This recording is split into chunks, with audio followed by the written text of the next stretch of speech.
Angie has made it easier than ever to connect with skilled professionals to get all your jobs projects done well. If you own a home, you know how much work it can take, whether it's everyday maintenance and repairs or making dream projects a reality.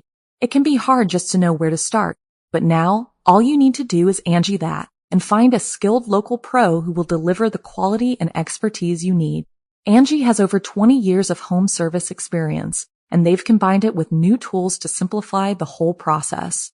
Bring them your project online or with the Angie app, answer a few questions, and Angie can handle the rest from start to finish, or help you compare quotes from multiple pros and connect instantly, which means you can take care of just about any home project in just a few taps. Because when it comes to getting the most out of your home, you can do this when you Angie that.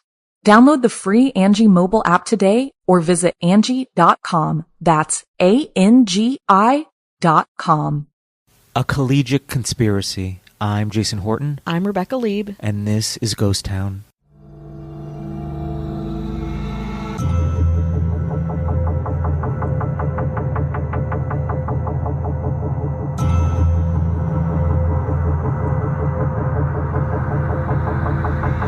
So when you think of Richard Nixon, what comes to mind? What do you think of? Obviously, Watergate, criminal activity. Yeah, he had made inroads with China is probably the only positive thing. Vietnam, wiretaps, bad. I think bad. You think bad. That makes sense. We're going to be talking about something that is bad from Nixon. And if you remember, we also were on History's Greatest Heists talking about the bank heist that was supposedly started by Nixon leaving some money in this Orange County bank. He had a lot of bad things, bad dealings. And we're going to talk about one that happened nearly 50 years ago on August 8th, 1974. That is when President, at the time, Richard Nixon, told a national television audience that he would be resigning as President of the United States. Really big, kind of, I can see it in my brain. Nixon's announcement, while of course historic, was not completely unexpected. The notorious Watergate scandal 2 years before had unearthed a plethora of presidential abuses of power, captivating the United States during the scandal's hearings in 1973. But few knew that Nixon's political backbone was a group of political, let's say, saboteurs, all originating from an innocuous college campus group based right here in Southern California. Today we'll discuss the Trojans for Representative Government, a very unsexy title considering all of the chaos that this little campus group actually created. Let's get into it. So again, Nixon, bad. We start with Nixon, who is, of course, being investigated for his role in the Watergate break-in 2 years before. Spoiler alert, this investigation had revealed a concerning pattern for Nixon, a pattern of abuses of power, trickery, coercion, and more, all of which captivated the nation during, again, the highly televised Watergate committee hearings, summer of 1973. Donald Segretti, a USC alumni, former attorney with the Treasury Department and best friends of Dwight L. Chapin, then Deputy Assistant to President of the United States, was all a part of the team of Watergate, the team that was under fire. Now, I'm going to ask you another question. Does rat fucking mean anything to you? No, and I'm glad it... You're glad. I'm glad you're clean, for that. You're a clean, good boy. Yeah, I'm a good boy. I'm glad that doesn't ring any bells for me. Okay. So Segretti was hired to run a campaign comprised of what he charmingly referred to as rat fucking. Again, his words, not mine. A political methodology of low blows, cheap shots, and dirty tricks, especially when it came to Republican electoral advantages. Sound familiar, maybe?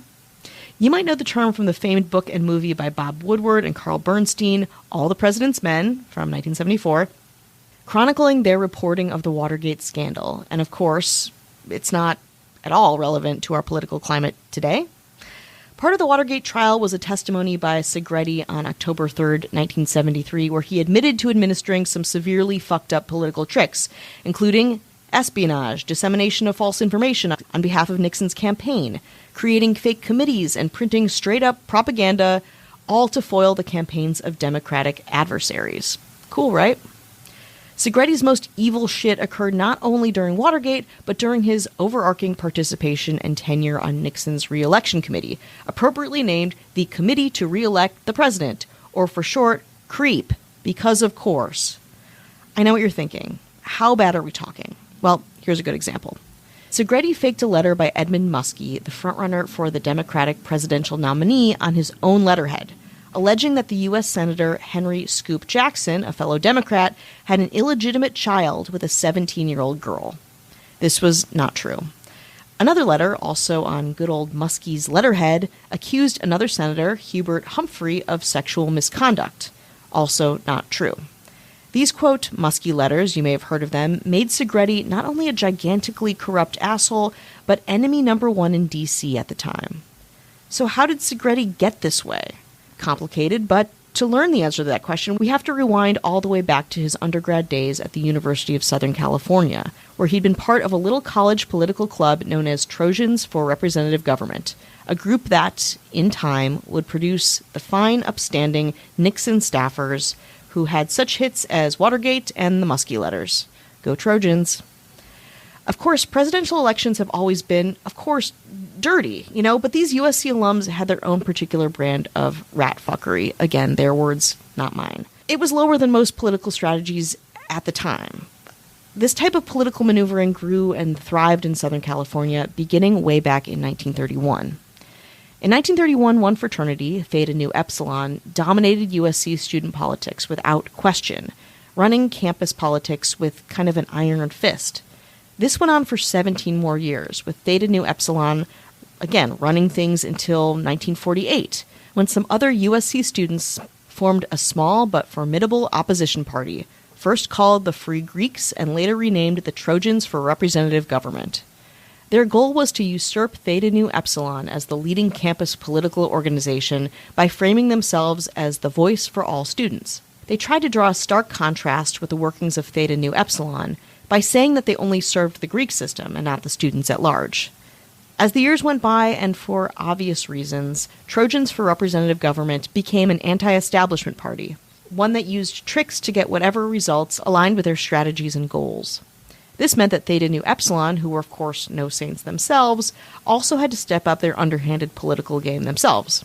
In the 1960s, USC journalism professor Fred Conrad stated in a Time magazine interview about the warring college groups, quote, both Theta Nu Epsilon and Trojans for Representative Government historically engaged in illegal activities ranging from stuffing ballot boxes or dropping acid into them to ransacking campaign headquarters and bribing candidates to withdraw from elections. Future California Assembly leader Walter Carabian, in 1959 the USC student body president, remembered how Ronald Ziegler and Dwight Chapin, two future Nixon aides, remember, Chapin also the guy who hired Segretti, we talked about, falsely accused him of being in an occult secret society as part of a campaign to make him appear like an elitist snob. In 1960, Segretti, Chapin, and Ziegler won a major student government election victory for TRG after several recent and humbling defeats. Was it kosher? Nobody can say. And nobody will say. But it was a good lesson for some power-hungry college baby politicians. Win and do whatever it takes to get there. Chapin met Nixon during his third year at USC. A mere year later, Chapin was hired to work on Nixon's 1962 California gubernatorial campaign and brought Segretti and Ziegler along for the ride. While the campaign was ultimately unsuccessful, Chapin quickly became a power player in Nixon's inner circle. And soon, it was no coincidence that dozens more former TRG members signed on to Nixon's campaign, joining the ranks of Nixon's staff. Aside from that strong West Coast tie, what Nixon was doing was very much in the vein of the anti-establishment conservatism that had beaten out the boys of Theta Nu Epsilon. Nixon took a particular liking to Ziegler and Chapin, loving that they shared his humble West Coast roots and didn't come from the elite Ivy Leagues. The connection between the Nixon administration and TRG became public on October 15, 1972, when Washington Post reporters Carl Bernstein and Bob Woodward, again famous from All the President's Men, revealed that Segretti was one of the several members of Nixon's staff who had been members of the TRG during their time at USC. The reporting duo also singled out Segretti as a contact person for hiring operatives for the committee to re-elect the president, again nicknamed Creep, whose, like TRG, where he got his start, top priority was to sabotage and annihilate any and all political opponents. In the weeks that followed the publication of Woodward and Bernstein's initial article, the sordid history of the Trojans for representative government finally went public, and the country took notice. Big time. More after this break. Hi. Angie has made it easier than ever to connect with skilled professionals to get all your jobs projects done well. If you own a home, you know how much work it can take, whether it's everyday maintenance and repairs or making dream projects a reality. It can be hard just to know where to start. But now, all you need to do is Angie that and find a skilled local pro who will deliver the quality and expertise you need. Angie has over 20 years of home service experience, and they've combined it with new tools to simplify the whole process.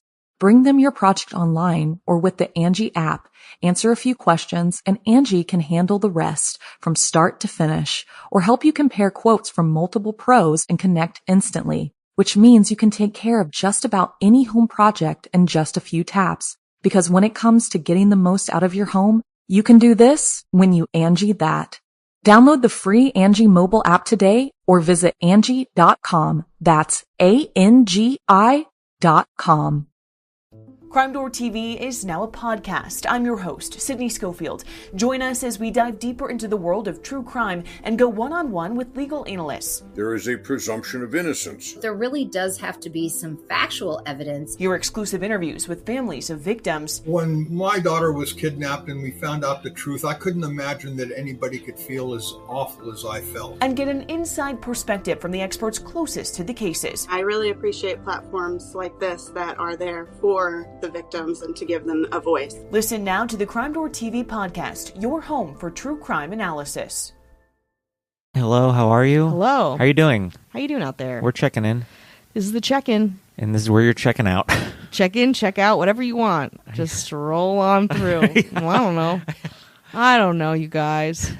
And that is not you just being self-deprecating. You don't really know. I don't know what day it is. I don't know what time it is. You just got back from Australia. I just got back from Australia.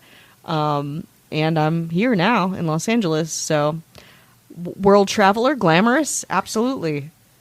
Tired? Yes. Very much so. Very much so. Well, I've been holding down the fort here in Los Angeles. You have, thank God. I'm the only rock anyone has. I know, you really are. What would we do without you? Just speaking to maybe these microphones unplugged, just ranting and raving. Rant over and over. Being like, hey, let's reevaluate Nixon. You know what I mean? Mm-hmm. Like, we may not love the Nixon administration. We may not. We may not. Allegedly. But we do love the Ghost Town administration. We do. How can we not? Where they've done wrong, this administration has done right, including the mayors. Mm. But they've done some underhanded things. Ooh. But you got to get your hands dirty when you're in politics. I mean, it's unavoidable. Can you sleep at night? They can. This mayor made a shady little deal. Ooh. Where they go in and they're just like, "Hey, we'll do some zoning. Ooh. If you give me extra guac at this Chipotle." People at Chipotle are like, "We're not zoned. We're already zoned. We're already for here." Commercial. But they're like, they give a little wink. Yeah, they're like, they're like, "Thank you." And then they're just like, "Here, take like, the free guacamole. I just work here." Yeah, I don't care. Well, that would be the cutthroat ways of Marissa Rothermel. Hello. This mayor said, "How about you turn that small drink into a medium?" Ooh. at a Tender Greens. They have them where you are. That was a place I used to go to. I'd be like, "Oh, this is so good," because it is good. But I just no. But then you're out of there $30 less. Yeah, like, for this salad. Yeah. All right. But they're just like, let me turn that small into a medium. They're like, yeah, whatever. They're like, we don't even have drink sizes here. Yeah, it's just like, sure. You just have Izzy's. You're just like, sure, mayor. But they got it. Okay. It's Matthew Clemens LeRae. Hello. This mayor walked into McDonald's and said, "Supersize me, but do not charge me." Remember it was 39 cents you can supersize? Yeah. Remember those days? They're like, we don't You don't have to throw your political weight around. We'll just give you the extra it's fine. size. You're like, our business is down because of Morgan Spurlock. And, Yeah. Eat salt. I don't care. Apparently not a great guy. No, bad guy. Bad guy. Admitted, he had a public statement around the Me Too era. I don't think we're out of the era, but and he was like, I did harass and be inappropriate and cheat on women. There, I got ahead of it. Well, and I was also, it's sad, but I was also an alcoholic the whole time I was doing this special. So my elevated liver enzymes were going to be like that if I had a salad or if I had McDonald's. So he's trying to vindicate this giant Maybe we'll do McDonald's, an episode. You're a hero. Maybe we'll do an episode on it just to kind of recap. Culturally, McDonald's the needs impact us it to had. muckrake this situation. Actually, that would be very good because it is a very complicated, interesting thing. Anyway, that's neither here nor there. Well, that's our mayor who said, "Supersize me," and they're like, "We don't." Casey Weber. Hello. This mayor said, "I want avocado toast. I don't care if it ruins the economy." Isn't avocado toast like, it's like if everyone's eating too much avocado it's like toast, that's why you can't buy a house. Yeah, because you're eating too much many avocado toast. It's fine. And this was done in an Earth Cafe, which you probably don't have where you are. Unless you've been watching Entourage, then but if you you've know been exactly watching Entourage, you know like exactly. we've been poisoning our mind, squandering the fleeting moments we have on Earth rewatching Entourage. Yeah, it's really sick. Making it's us sick. very We're problematic. Because we just sit there and be like, this is bad. Well, I'll have avocado toast. Kelly Meehan. Hello. In fact, Kelly is on the East Coast, so she doesn't know it. But she's probably seen Entourage. She probably has. I'll ask her. I'll talk to her. I might see her. I'm going to be in Philly in November, and New York and New Jersey, so doing some stand-up or whatever. So come say hi. Or don't. Come say goodbye. Come say goodbye. This mayor throwing their weight around, saying, I'm not here with my whole family, but I want to sit in the family round of a Buca de Beppo, right? When you sit in that round section. Again, you might not have Buca de Beppo. But I think this mayor Buca de will know. Beppo? Buca de Beppo. Buca de Beppo? Is it Peppa or Peppo? I thought it was Beppo. Am I wrong? Buca de Beppo? Oh, maybe it is. I went to prom there twice. Oh, so Buca de Beppo? Buca de Beppo. Is it Beppo or Peppo? I don't know. My mom loves it. Please wait. It's great. I mean, My I don't know. mom- It's been decades since I've been there. No, my mom loves it. I like it too. Michelle, my wife, hates it. Why? What?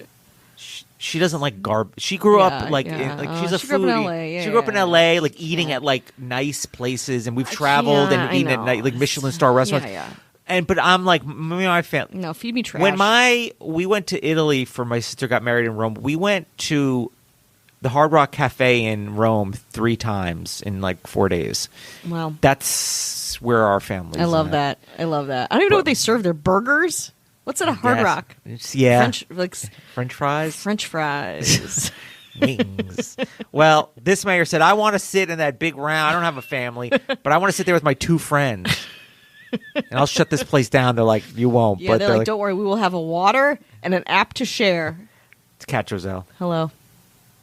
This mayor said, going back to McDonald's, what happened to McDonald's? It used to had a color palette and like a play area, and then it turned into like this like kind of square, like brutalist kind of a very brown thing, like to be like more adult. Like, what happened? What happened to the little jail they had in the McDonald's playland? Hamburglar jail? Yeah, Hamburglar. What happened to prison? What happened to all that? Like, what changed?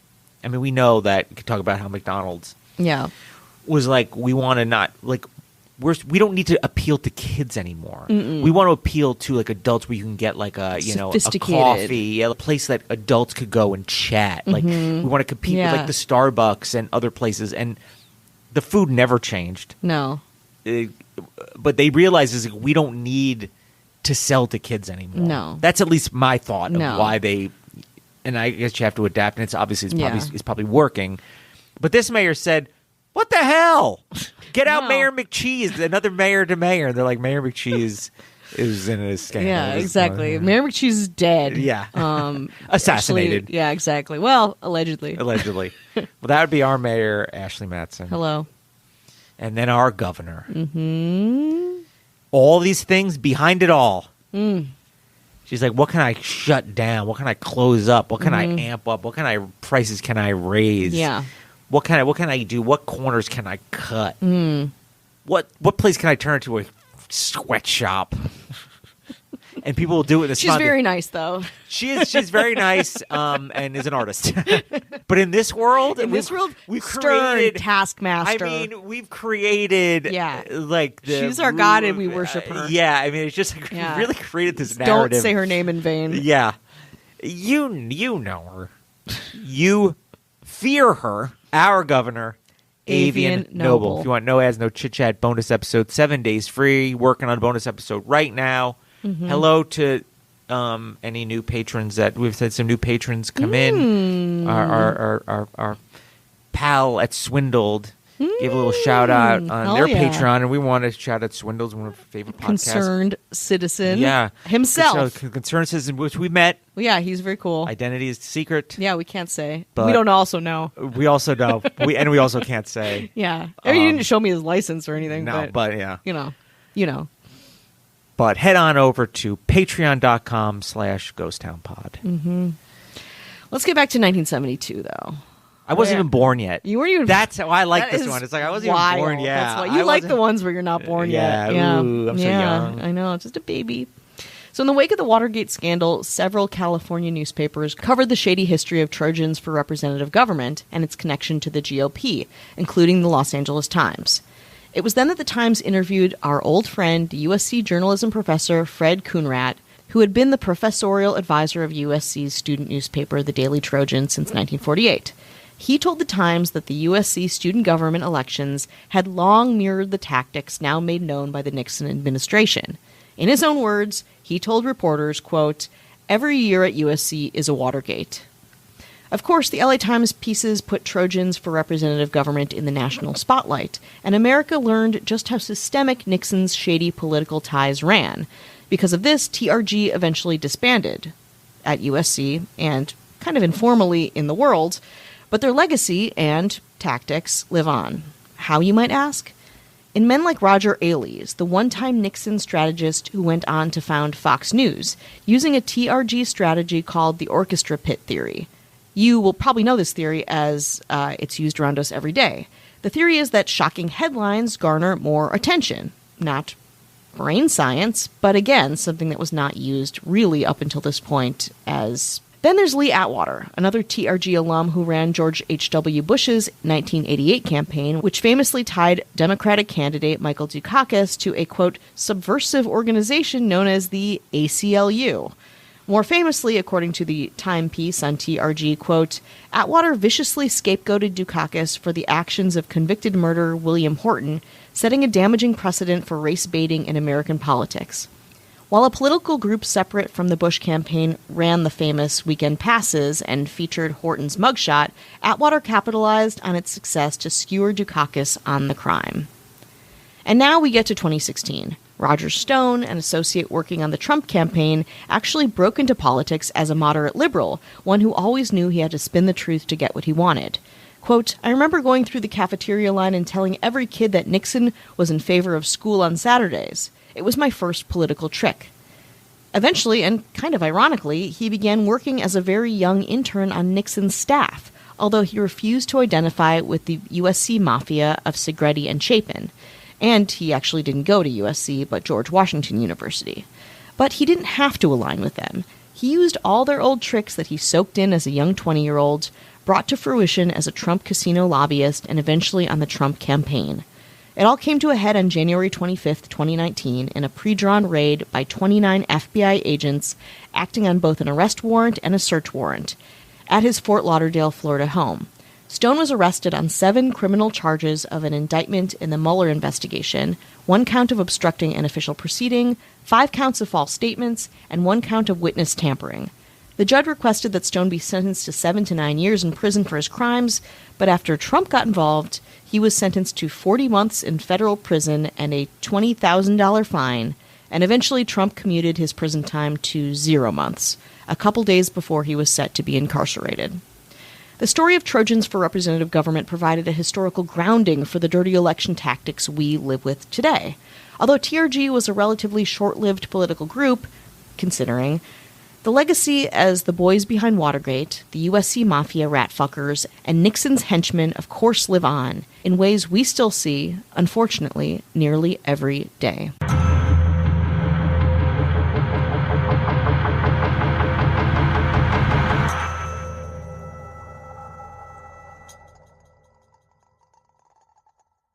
Angie has made it easier than ever to connect with skilled professionals to get all your jobs projects done well. If you own a home, you know how much work it can take, whether it's everyday maintenance and repairs or making dream projects a reality. It can be hard just to know where to start, but now all you need to do is Angie that and find a skilled local pro who will deliver the quality and expertise you need. Angie has over 20 years of home service experience, and they've combined it with new tools to simplify the whole process. Bring them your project online or with the Angie app, answer a few questions, and Angie can handle the rest from start to finish, or help you compare quotes from multiple pros and connect instantly, which means you can take care of just about any home project in just a few taps. Because when it comes to getting the most out of your home, you can do this when you Angie that. Download the free Angie mobile app today or visit Angie.com. That's ANGI.com.